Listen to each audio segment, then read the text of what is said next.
The man who won the Dubai World Cup in 1999 on Al Mutawakkil was Richard Hills.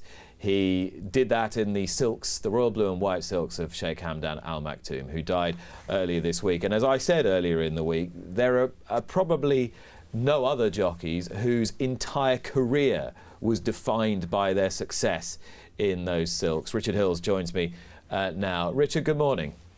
Morning, Nick. I know we've spoken already this week, but I wanted to chat to you again and give everybody the opportunity to learn a little bit more about your unique relationship, really, with Sheikh Hamdan as a boss for so many years, first as his rider and then as a big part of the Shadwell team. Yeah, well, I was very fortunate enough to go as an apprentice to Tom Thompson-Jones, who had just basically the year before I got there started training for Sheikh Hamdan. He probably had about 10, 15 horses. And I think probably it was one of my third winners. I was able to ride one of Sheikh Hamdan's horses to win. And it sort of really started from there. And what sort of man was he to ride for? Oh, he was great. I mean, look, he liked you to ride his horses a particular way. He didn't, unless the horses had to be held up out the back, then, he'd like you to be sort of pretty close to the pace. And he liked to make sure you gave your horses every chance. If you stuck to those rules, then, it was pretty simple, really. And was it fairly obvious to you from an early stage that this was a man who was in it for more than just the glory? Oh, without a doubt. In those days, on a Sunday morning, I used to get in the office, and because there wasn't much racing on Sundays, and go through the calendar. And then Sheikh Hamdan would ring to the governor about sort of midday. But Tom said to me, make sure you answer the phone first, just to say hello, and just to say if there's something I've ridden that week that had gone well or whatever, but just to get a link with him. So really, from the age of 17, 18, I was having small conversations with him on the phone, and it escalated from there, really. And then you were second jockey to Willie Carson, but that was very much a team effort, wasn't it? You and Willie were very much enmeshed in those roles. Yeah, I mean, Willie was great. I got offered the job, and I was first jockey to Tom at the time, who had by then about 40 horses for Sheikh Hamdan.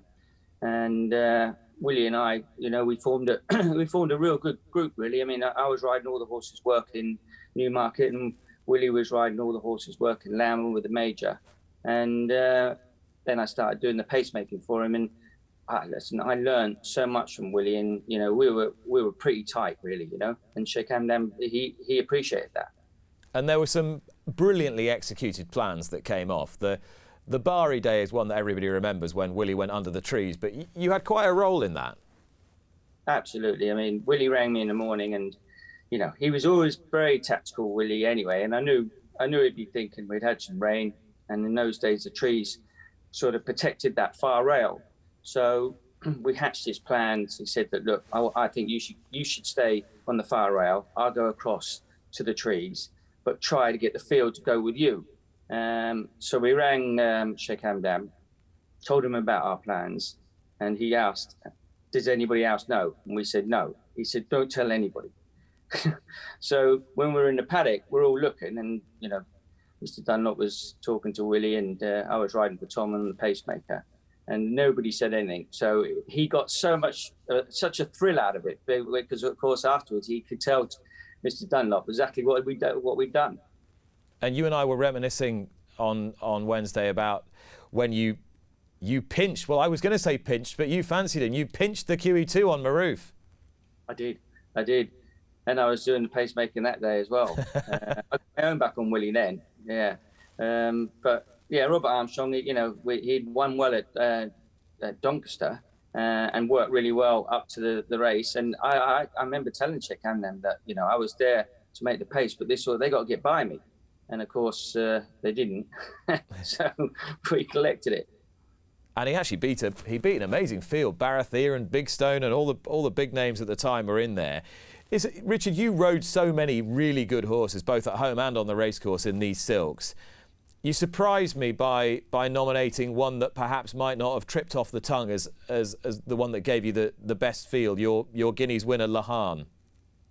Yeah, she was amazing, Nick. You know, she got beat a country mile in the Fred Darling at Newbury. It was soft ground, and John and I were, you know, we were pulling our hair out. Anyway, she still had a real winter coat that year, and John was training from Manton.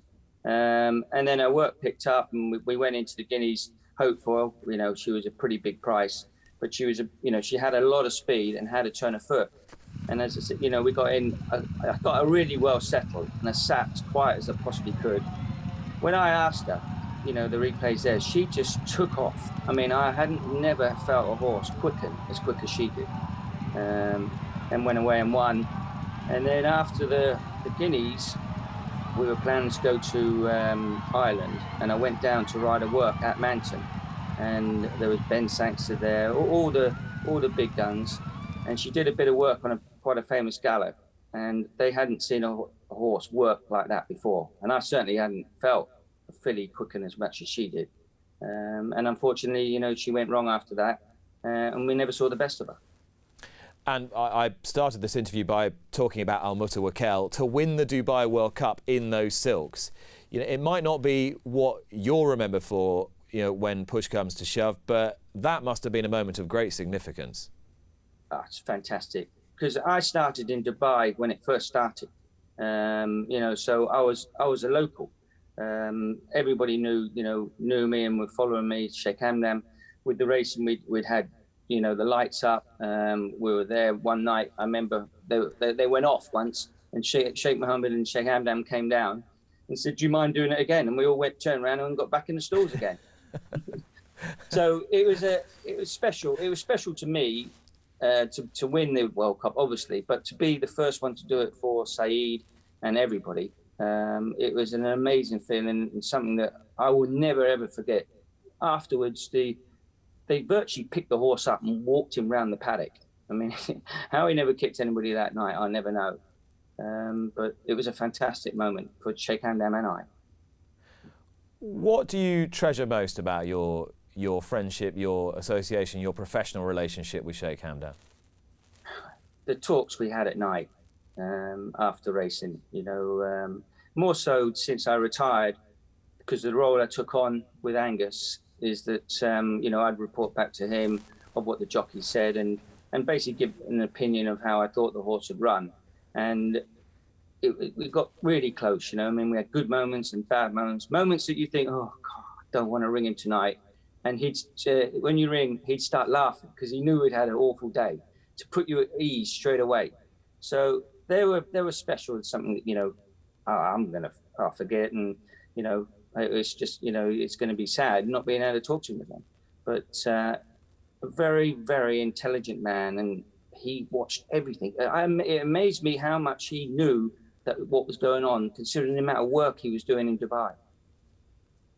Richard, thanks so much for sharing your memories. Thanks, Nick. Good luck.